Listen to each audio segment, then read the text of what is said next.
12-Sided Stories is for mature audiences and often deals with topics that may be difficult for some listeners. Discretion is advised. In the city of dreams, everyone wants to be a star, but at what cost? 12-Sided Stories presents Otherworld Hollywood.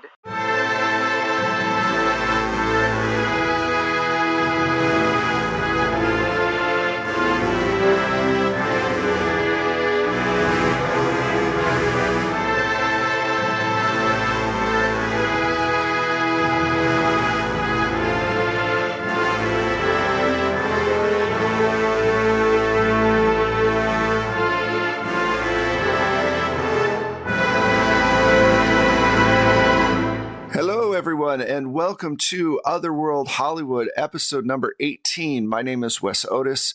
I have some amazing players with me today. Let us start with Lev. Hello, my name's Lev. I use they, them pronouns, and today I'll be playing Roberta Robbie Cedillos, they, she. Hello. My name's Sam Starr. I use she, they, and the occasional they pronouns. And today I'm playing Imani DeVoe, she, her. Hey y'all, I am Mac Beauvais and I am playing Lenore Von Mori, aka Cass Richardson, aka simply the Vamp. Hello everybody, my name is Candace, also known as Candace the Magnificent. My pronouns are they, she, and I am playing Ebony Belafonte, she, her. Hey, I'm Michelle, and I am playing Belle Bellington, and I think we're going to have a fun ride. Enjoying the show? Then take a moment to join our Patreon, support the podcast, and get early access to episodes and bonus content. Head to 12-Sided Stories Patreon today. All right, we will do a recap.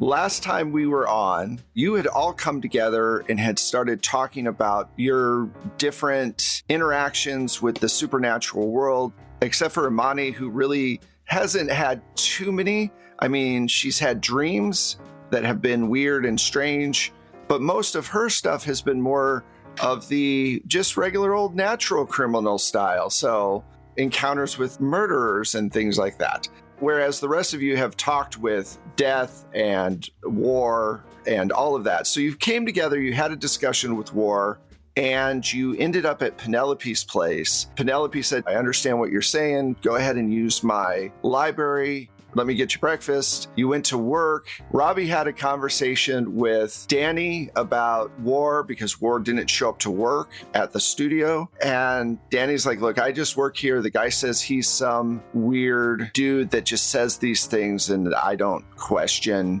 anything. I just play along. So he seems relatively out of the loop on everything. You all got back to Penelope's, and your curiosity got you to kind of, I'm going to say, pressure Penelope to let you see her, private room behind the big spooky medieval door. Her sex dungeon, let's be clear. Her sex dungeon. I mean, maybe it was a little bit on the fence of bullying, just a little. She relented and let you come in to see, and her butler slammed the door when you saw the sex dungeon because there was chains on the wall, shackles. And Penelope said, well, you're going to find out now. I wish you hadn't pushed me to do this, but I can't have people knowing about this, And she began to morph into a werewolf. That's when we stopped the last game. Can I just say, though, speaking on behalf of the party, we asked to see the sex dungeon because we were trying to kink celebrate Penelope, and I feel like we are now being kink shamed for enjoying and kink punished. We're definitely being kink yes, punished. We are. Yeah. For trying to kink celebrate somebody that we were showing love and acceptance to. Wow, look at the community. Tragic. I hear what you're saying. I would like to call kink bullshit.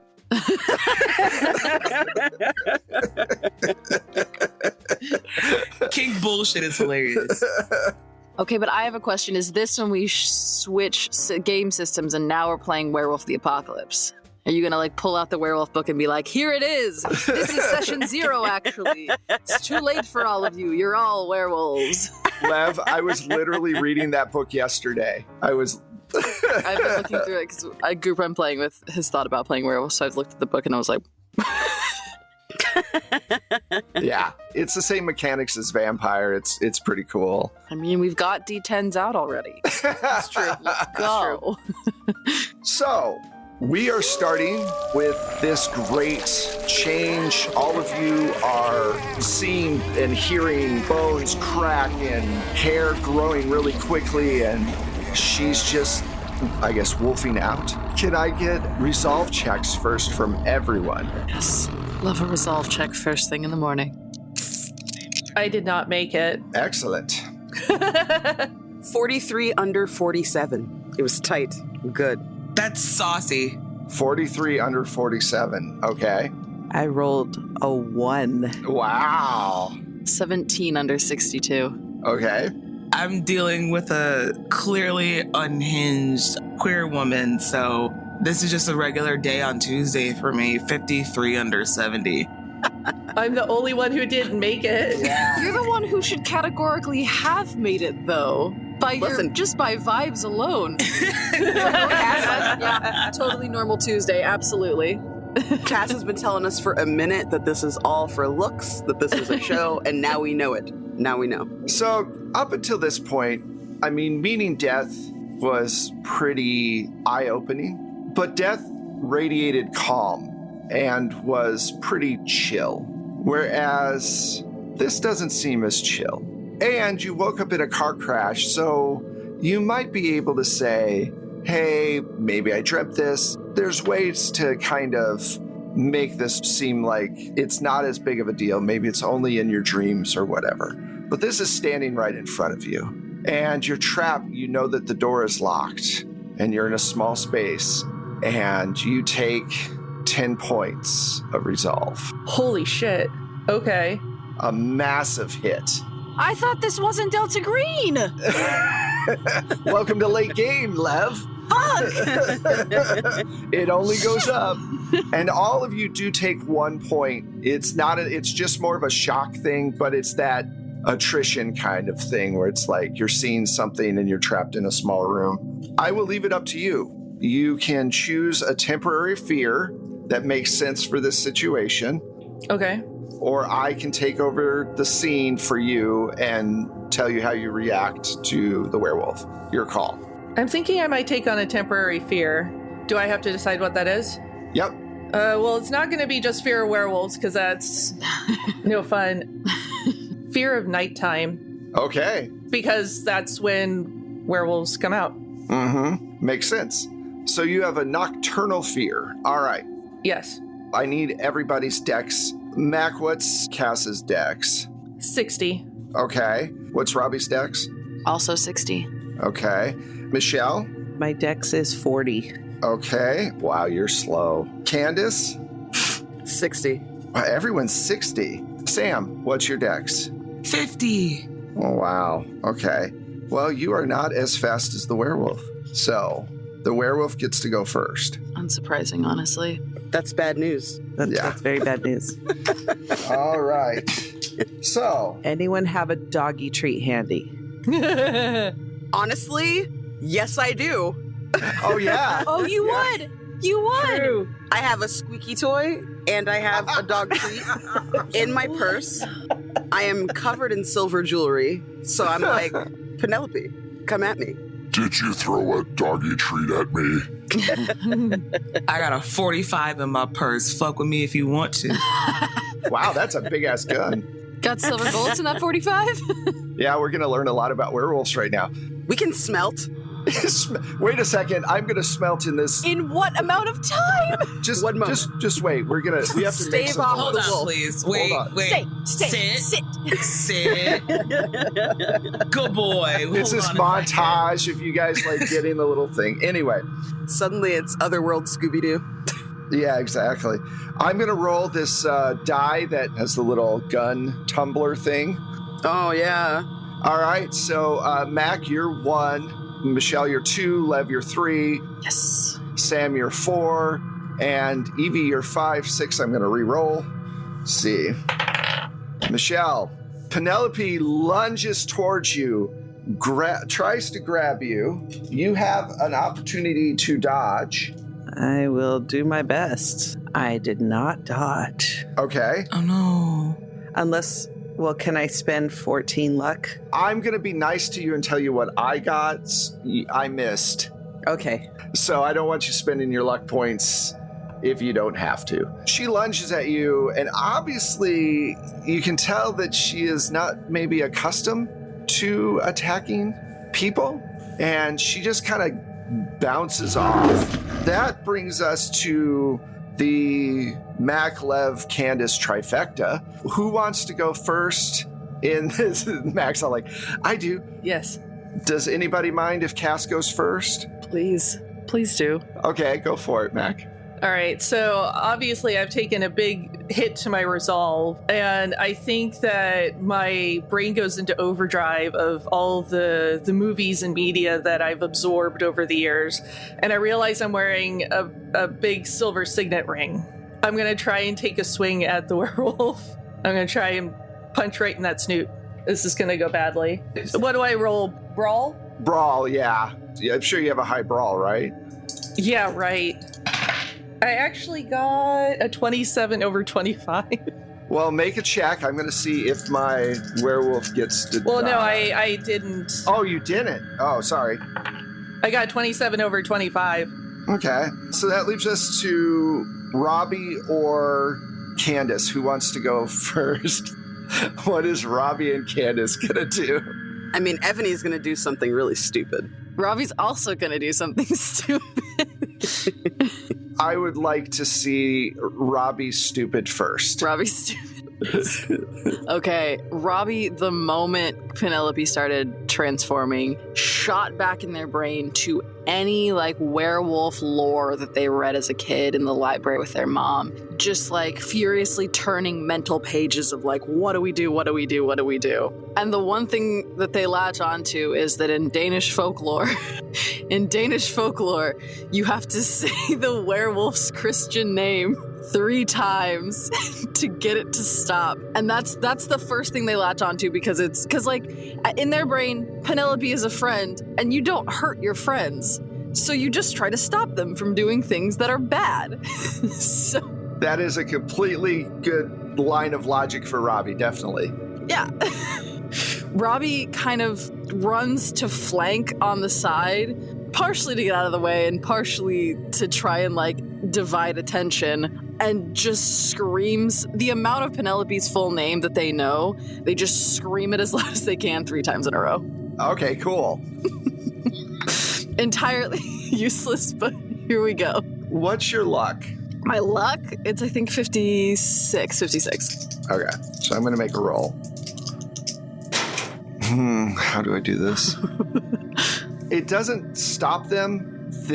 You do notice their ears perk up and kind of change direction like dogs will do when they hear stuff. You kind of see a twitch in the wolf's ear. Now, I don't necessarily think that was, I would categorize that as a ill-advised move. I think it was a good move to try because it is a folklore thing, so that's kind of cool. Now, Candace. So, in Ebony's mind, like, she's heard folklore and folktales and things like that before. She knows what a werewolf is, like, in a story, like in a book. She's seen Lon Chaney and all that stuff. Like, she's, she auditioned for, like, background lady number 2, so she gets it. But this is also just far too much, and she's kind of had enough. So she's gonna do what she knows how to do, which is make a fucking scene. She's gonna slap this werewolf in the face and say, Penelope, please, take hold of yourself, darling. You're too good for this. Please. Don't you see all of us around here supporting you? All of us have secrets. Some of us are homosexuals. Take hold of yourself, please. And slap her as hard as she can. I don't know if you want me to use intimidation or if you would like me to use acting, because that's what I'm channeling. I think acting makes sense to me. I give a look to Amani and to Belle as I kind of turn away, like to go ready myself for like the slap, and I look toward the chains. Hopefully, even if this doesn't rouse her, it has her stumble back so someone can like latch her to the wall. That's my intention. Okay, that makes sense. Man, I'm not going to have a hand after this if I don't get it. Okay, hold on a second. How much luck do I have? I'm going to spend 5 points of luck to go down to a 55, which is what I need to succeed in this moment, because I got a 60 over 55. Yes. Nice. So you slap and you say what you said. I said what I said. Let me see. Does anything? It's a waking up, a getting a grip, and a trade-off of some of our secrets so that she feels more comfortable in her own. Speak for yourself, darling. She is shocked by this smack, and she looks at Belle, who is immediately in front of her, and then looks over at Cass, who is right next to Belle, who just tried to punch her, and she backs up just a foot and goes, What am I doing? Why am I doing this? You're right. This is not what I should be doing. I'm so sorry. I didn't mean to do that. I freaked out. No one's supposed to know about this. and as she starts to cry, her werewolf form starts to slowly dissolve back into Penelope, and she stumbles back a couple of feet. I'm so sorry, everyone. I just not used to people pressuring me to do stuff, and I was told for a long time not to let anybody know about my condition. It was seen as something we should hide for obvious reasons. Well, welcome to Hollywood, darling. I'm so sorry. I could have killed one of you. I think Ebony gives a surprisingly warm hug and like a little hair stroke. We did peer pressure you. It's surprising in this industry this is the first time this has happened to you, but, congratulations. Take it from someone who knows everyone in this town has secrets, and considering what we've all been experiencing, this is by far not the worst of them. All right. I appreciate that. And I am really sorry. I'm sure there are questions. A lot of weird things have been going on, so this seems par for the course. That's about where I'm at as well. She goes, well, let's get out of this room. I'm okay now. And let's go see if we can find some answers. And she goes to the large door and knocks on it and says, Alan, let us out. And Alan says through the door, is everyone dead? No. Madam, I thought you were going to get rid of them. Alan, open the fucking door. Okay. All right, fine. If that's, just open the door. And Can I just take a look around the room and see if this is literally just like I'm gonna turn into a werewolf, chain me up kind of a room, or if there's like spooky jars of shit somewhere? it's just a bare room with shackles on the wall. So there's nothing extra in here. To give you all some information for your players, and then if your characters ask it later, you just kind of know. But she's not a cursed werewolf. She is a natural werewolf. She doesn't suffer from lycanthropy. It's just she is a werewolf. She can change anytime she wants, but during a full moon, she cannot help but change, and she can become violent. That's why she chains herself up during full moons.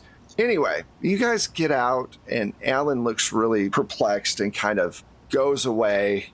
Oh, before he goes away, I'm like, I'm all right with you, Penelope, but Alan, for shame. We all have our duties, ma'am. And then he walks away.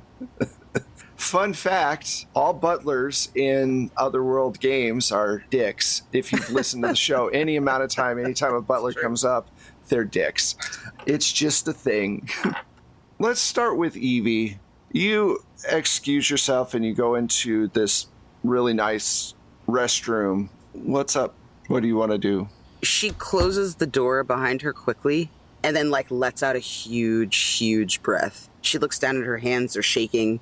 She kind of looks at herself in the mirror, her hair is knocked out of place and she's sweaty and her makeup's running and she just looks a mess. And I think she just takes a moment to kind of tidy herself up and try to recenter. She keeps having kind of flashes of that scene where she's young and she's impressionable and it's the very beginning of her career. and like flashes of where she is now and what she's been doing to get where she needs to go. And then sees flashes of like Penelope crying and the shame across her face. And I think like as she kind of tidies herself up and like tucks her hair back, so that it looks pristine again and smooths her outfit down over like the girdles and the layers that she's wearing underneath to hold herself in perfect place. She just has like a long, hard stare in the mirror for a moment, pulls out the invitation to the party, kind of caresses the seal on it, and then pops it back in her purse, and then walks back out to join the others. Well, before you walk back out, you're sitting there and you're having this moment and you're looking down and you hear Hawthorne's voice behind you and she says, "Why are you in such distress?" "Oh, it's lovely to see you. I just, that the shame that poor girl was feeling I haven't really noticed that in my life in some time. It's just part of the job. You feel bad about yourself for every pound you gain and every wrinkle that comes across your face, but she's young and beautiful and wealthy, and what does she have to worry about? Turns out something pretty big, and I don't know, helping her feel stronger, more confident. It would have been nice to feel that way in the early days and never have had to be here at all." You turn around as you're saying this, and she is right there for the first time in front of you, and she goes, "I understand some of what you're saying. It can be a bit difficult. I know humans are constantly fighting to fight their age. Mortality seems brutal to me, and I've seen a lot of it over the years." And then she takes one finger and puts it along your cheek, and she goes, "But you still have plenty of time to enjoy your life, and you have nothing to be ashamed of." Yes. I think Ebony kind of squeezes the invitation in her palm and kind of looks back up at her. I do. I have lots of time left to do what's right or what's wrong or what's good for me or good for everyone else, and I've got to figure out what all of that is. Tonight I did what I thought was the right thing, and it ended up being the right thing, and my intentions were good. I'm honestly a little surprised. But I have a lot of time left, and not a lot of time to decide how to spend it. Well, I think that mortals get a little too caught up in future plans, and they don't enjoy the time that they have now, in the moment. And suddenly one of the walls fades away to this beautiful, sunlit pathway that goes out into a outdoor area with all of these flowers lining a cobblestone path. And she goes, "Let's just go for a walk." Please, lead on. So she takes your hand, and the two of you start to walk down this path in this really nice, warm place. The air feels different. It doesn't feel like Earth. Let's jump over to Cass and the research party. Penelope has opened up all of the different bookcases, and though all of you seem very accepting of her situation and her condition, she seems very reserved around you all of a sudden. It takes a lot to let someone know something like that, and even after they say everything is okay, the person can feel like it's still not, just because of conditioning. Do you want to talk to Penelope first, Cass, or no? I mean, I guess I'd talk to her first before going through all her stuff. Okay. So she's running around. What do you want to say to her? I don't know what you remember or what you don't remember, but I'm sorry for my reaction. When I'm in my other form, I remember everything. If I bite someone, they will get lycanthropy. I'm a carrier, but it's not something that I suffer from, so I don't forget when I turn. And I don't blame you for what you did.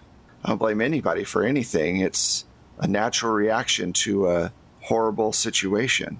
Still, I'm sorry for it, and I'm glad you're okay. I'm sorry for it too. I'm sorry. I respect you so much, and I've always just wished that, we were good friends. We were close, and for you to find out this way was definitely not what I was hoping for. Well, I'm not going to judge, and I appreciate you opening up your home to us and your resources. anytime. We're all friends now, and it seems like you all need some help, and I'm here. And she leans in and says, what did Evie mean by we've got homosexuals? I'm a bit confused by that. I know it was said in the heat of the moment, but is Evie homosexual? Cass sort of stops for a minute, purses her lips a little bit for a moment, obviously thinking. I'm not entirely sure why Evie said what she said. I just know that I wouldn't judge in that regard and that it's none of my business. You're right. I just, it was comforting to know that, everybody's different. Does that make sense? And Cass gives a very kind smile to Penelope and says, I understand. And if she'll allow it, squeezes her hand really gently. Yeah, absolutely. She squeezes your hand back and says, I'm glad I'm with people that are so accepting. Let's get back to the room and make a spot hidden roll for me. A spot hidden? Okay. Cool. I have no extra points in that. I got a 3 under 25. Wow. Okay, so definitely make a mark next to that. Yeah. You notice ever so slightly that there's a bit of a blush on her face when you squeeze her hand. And then you both walk back into the living room. And let's start making some rolls for this research. Let's start with Amani. Amani, you're searching through these big books, looking for stuff. Give me a library use, and I'm going to give you advantage because you have time. So that means you add an extra tens place and see which one's better for you and pick that one. I will use 5 luck points because I got a 25 over 20 to lower it. Okay, cool. You're reading through one of the larger tomes and you find this passage on dreams, and it talks about how there is a separate dreamland from the waking world, and that it can be entered by people. And you've heard some of this story from relatives, like from your grandma and that kind of thing when you were growing up. But it seems to be much bigger than maybe your grandmother hinted at. It's the shared dreams of every being that has ever existed and has ever dreamt. So not just humans, cats, dogs, so on and so forth, gods. It's this huge world that has been melded together through thousands of years of dreaming. It talks about that, and it says that there are masters of dreams, gods of dreams. And one line at the very bottom says, some of these gods should be left sleeping. I think I found something. And I kind of shuffle over to where they're at with the book in my hand and kind of plop it and do like the movie thing where I issue everyone around me as I point to the text and read what's happening and reread the passage word for word. Some should stay asleep. That's what the book says. Do they mean our kind of asleep or a... I think they're meaning they should never be called upon. Mm-hmm. Or risen from where they are. Well, that's not comforting. The thing is, not everyone knows that. Not in the slightest. But I wonder, do you Think War is somewhat of a dream master? There apparently are people who are able to access the larger shared dream of everybody. I think if War was a dream master, we wouldn't be jumping into War's dreams, and they wouldn't be mad that we were jumping into their dreams. If they could control it, then we wouldn't be there in the first place, right? I think the trick here is maybe putting some of these people to sleep without waking up the others. Is there a ratio of asleep to awake ones? You can't have all asleep, you have to have 7 awake to every 12 asleep or something like that? That seems like really hard math to get your head around if you're doing it that way. Yeah. I don't know why I chose those numbers. Amani looks so confused. Just like, oh, okay. Well, I mean, what I'm thinking isn't so much putting War to sleep, but maybe putting him in a more dormant state, or at least getting him to calm the hell down. But how? That was going to be my question. If he wants our destruction and that's the only way he'll rest. Okay, this is going to sound very silly and very useless. Well, we work at a movie production company. So, what if we... Do you want to get him a contract? No. What if we... This sounds silly to say. What if we stage something to make it look like we've fallen into his trap so that he feels like he's getting his rest, and then maybe he'll go away and then we can all just kind of get up off the floor out of the fake blood. Did that make sense? I don't know if that made sense. I don't know. Can you fool a god that way? That was going to be my exact question. I mean, according to people who do acting, that your body doesn't know the difference between it being real and it being pretend, so your body's going to react. But that's us, Robin, not... Yeah. What about, I mean, we've already interacted with some otherworldly beings. Maybe talk to one of them for help? Maybe getting Hathor back together with her sister? Or maybe getting Death to help us out a little with some suggestions? I don't know. I feel like if Death had a suggestion, it might have come up earlier. True. I think Hathor might be our best bet here, because we need supernatural help to defeat supernatural. We also have Basset. She's the one who sent Easter, and she said not to something about staying away from Sekhmet. So we've got 2 Egyptian goddesses. Maybe we get them to chit-chat and come up with a plan? I mean, it's so beyond us. I agree we need that help. I agree. I think maybe that's kind of the only thing that we're looking at right now that could be plausible. None of us are equipped to handle anything of this stature. So what, do we just go fall asleep now, or... I don't know how any of this works. I mean, none of us really do. Can all of you but Evie give me a roll against your intelligence?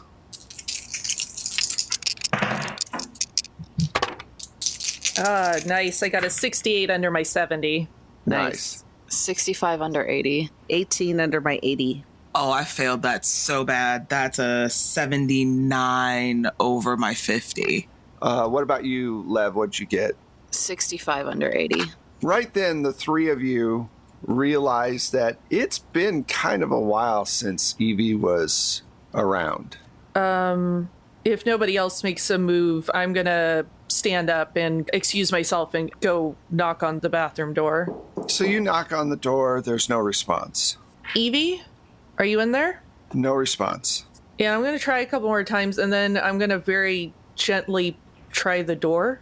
The door's locked, but Penelope goes, I have a little key to open it, and she opens it up. There's no one inside the room. You all saw Evie come in, and there's no window to the outside, but she's just not there. We might have a problem, everyone. I'm gonna be like loud so that they can hear. I rush over. What are you talking about? Uh-oh. Where'd Evie go? All right, let us jump back over to Evie. And the 2 of you are walking down this path, and it's sunny. Everything looks really nice. Hathor goes, so you're going to the party tomorrow, to the masquerade ball. My sister will be there. Sekhmet, yes? Yes. Is this a moment that might be good to reunite the 2 of you? Yes. She pauses for a while before she says that too. She goes, yes, it could be a good situation to do so. I do wonder if she'll be in the main room or if she'll be somewhere else. I could ask for an audience. I'm a new member. I know they want to keep me excited, passionate about their product and their lifestyle. True, you could. She turns to you, stops walking for a moment, and she goes, what do you want the future to be? Evie, because by doing this, you're going to be giving up a lot. I always thought that future was going to be me painted across every screen, on every radio, billboards, on Sunset Boulevard, etc., but this is exhausting. I've been doing this for a very long time, and it's been wonderful, but at the same time, I look at the hope and innocence in Imani's eyes. I look at the kind of jaded acceptance within the Norse, and then I look at myself, and yes, this has given me a new lease on life. I've been excited, I've been engaged, but I don't know, I can't keep running from the inevitable, can I? Penelope didn't. Robbie doesn't. There's a great deal of hope there, and that's not something I've felt for some time. Well, it's very brave of you. She takes your hand, and she goes, if you do this for me, I will be very, very grateful. Yes, I will do my best. This is a true test for me. If I can turn over a new leaf, so to speak, I hope I'm not too far gone. I don't think you are. You mentioned Imani and her being innocent. Yes, there's such joy there and elation and a readiness to take on just about anything the world has to throw at her. It's intoxicating, really. Well, be aware that not everyone is what they seem. If there's something I don't know about that young starlet, I hope that it's not too late for me to help right her path. Oh, what am I saying? Oh, my goodness. Right her path and all of this. This is nonsense. Well, if I'm being honest, I've looked into all of you. I know all of you because you're all part of the, I guess, great play right now. I don't know what to call this at this point. But she definitely needs your help. I don't know if she'd ask for it, but she definitely needs help. Helpful. That is a very new adjective for me. Yes, but I think you'll do well. Now, I have to go, but you were very nice to talk to. You as well. I'm going to try not to let you down. You are a very brave person. And she gives you a kiss, and then everything fades, and you find yourself in the living room of your mansion with people swirling around you. And one of them stops and goes, ma'am, I'm sorry I didn't see you come in. It's so good to see you. We were actually kind of worried. Are you okay? Yes, Frederic, I am perfectly fine. Thank you so much for your concern. I've just been out with some companions from the studio doing some research for a new role and working with Robbie, that darling writer, and all of those things. Please, help me to the telephone in my room. I need to take a private call. Oh, but, well, Priestess Elizabeth is here, and she wanted to talk to you about tomorrow. I don't think it's a good idea to keep her waiting any longer. She was hoping to speak to you. Oh, yes, please. Show me to the sitting room where I imagine she must be. She is. You walk in, and Priestess Elizabeth is there with this large, just ensemble on, this big, large robes and jewelry and all this stuff, and she looks very good. She's got relatively pale skin, brown eyes, brown hair that's put back in a very intricate way. It kind of almost looks medieval. She goes, Evie, it's wonderful to see you. I was really hoping to talk to you before the masquerade ball. Yes, thank you. It's so lovely for you to stop by and check in on me. How can I help you? So we want to make you a full member. Already? Oh my goodness, I'm so honored. What does this entail? Well, tomorrow we're going to have our masquerade ball, or, probably 12 hours from now at this point. It's so late. Anyway, we're going to have our masquerade ball, and everyone who's important will be there. We've made sure that some of your friends will be there as well to watch this ascension. We want you to feel young for the rest of your days, and to give you more days than you'll ever know what to do with. But it requires some risk and dedication. Priestess, forgive me. It sounds, a bit like you're offering me immortality. I am. Ebony sits back in her seat. You feel a presence behind you. I think she just tilts her head ever so slightly up to try to look. There's a lion head on the top of a body looking down at you. And it says to you, "How is my sister?" And that is where we're going to end this episode. I knew you were gonna fucking end it there. No. No. Damn. No. End it there. No. Too much pressure. No. All right, so this was a lot of fun. I want to find out where all you wonderful people are. Let's start with Candace. Hello, everybody. I have been Candace, also known as Candace the Magnificent. You can find me at the Candace Marie on Blue Sky and Twitter, at Candace the Magnificent everywhere else. If you would like to hear more of me, check me out on Bloom and Blight, which is a Girl by Moonlight, magical girl sort of podcast. I'm also on quite a few different channels, so please just check my socials and you'll know exactly where to find me. Hello, I'm Lev. I'll probably be Lev next time you hear me. You can find me on Blue Sky and Instagram at lev.rs23. You can also find me on Twitter at LegoM2, the number 2RS. And if you're not tired of hearing me play pretend, you can catch me over at Mayday Roleplay, where we are deep in our Delta Green playthrough, Doomed to Repeat. We're in our 3rd season. And also Orpheus, which we stream sometimes. And also, you know, a podcast or video game here or there. That's it. Thanks. Hey, yeah, you can find me and all my work if you follow me on all social media at Lust for Life X, LUSTTFORLIFEX. That's across the board because I collect my handle on social media like Infinity Stones. So you can catch me there. Saturdays at 8 p.m. Eastern. You can catch me on Transplanter's RPGs channel.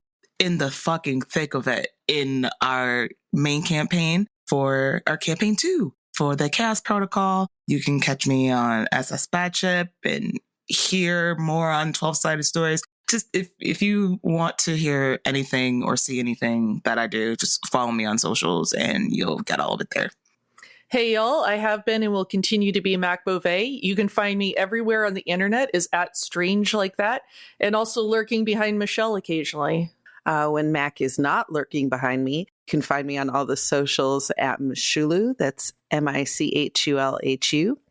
And you can find my music and Wes's amazing sound effects if you subscribe to the Plate Mail Games catalog through BattleBards. And I'm Wes Otis, and you can find me at Plate Mail Games on most of the social media platforms.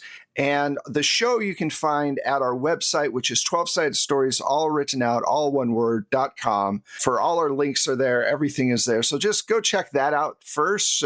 See all of our shows. As some of our wonderful cast members has mentioned, we have lots of different shows and they are in some of those shows. And so you should go there and check us out on Discord as well. Come join us and say hello.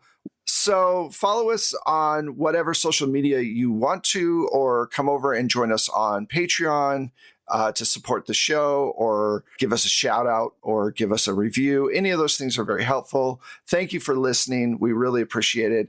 And we will see you next time on more Otherworld Hollywood. Bye. Bye.